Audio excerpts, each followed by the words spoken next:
There we go. Excellent. Thanks very much for having me. What I'd like to propose today is a very simple kind of concept, but I'd like to share that I believe the merit of it comes from the fact that it starts easy and it increases in value as we add more data to it.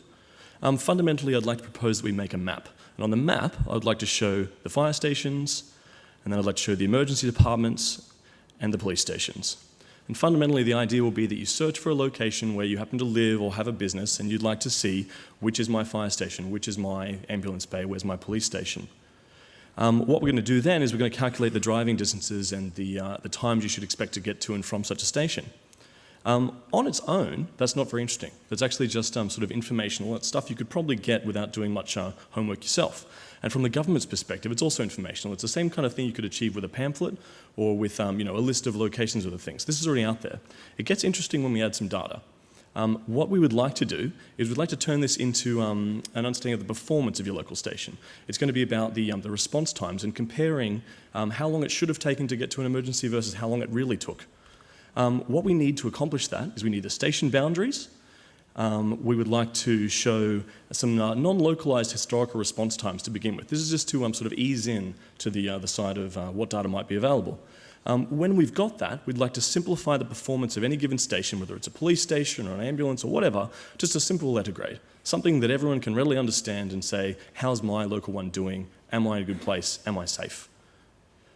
When we've done that, we can take it further. As you can see on the left-hand side, we've got some legacy information about how the station's going, but it gets much more interesting if we have localised historical data. And I can say, look, there were the fires last week. How are they going? When they happen to be up in the northeast quadrant of where this station services, they seem to be performing a little bit worse than they are everywhere else. And that increases transparency for the public if they happen to live in that area, and it increases the accountability for the government, and it enables them to do better planning of where these station locations should be, and it allows them to influence their decisions on what the borders of service will be for those stations. But what could we do if we had more? What could we do if we had live data? I think I can agree with everyone that it would be very nice if I was having a fire at my house to watch the truck coming towards me, and that's the kind of level we want to take this to. That's exactly what we're talking about. Watching the help coming, making sure that everything is absolutely transparent. And now from a different perspective, on something like a police station, we already have this notion of government presence and having police officers out there in uniforms at events. I'd like to extend that concept to the web. I think it'd be lovely to see the distribution of police cars out there in the neighbourhood and knowing that they're ready to take action. Okay, where could we take this if we had more data available? I'd like to take it into more gamification territory and show leaderboards of best performing stations.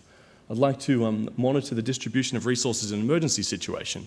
If something's going on and we know that it's not likely that emergency service calls are going to get there and there's all kinds of complicated things happening, I'd like to see the ambulances are reasonably well distributed and I can walk to one. The other thing about the platform is that it's really easy to extend into times of disaster, and it's simple for a reason, because we can keep using it and keep adding stuff to it.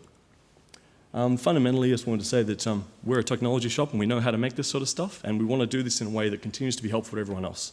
We'd like to have it backed by its own open API so we can keep sharing the data that we take in, so we can capture data, share information, and then make that information more contextualized when we share it.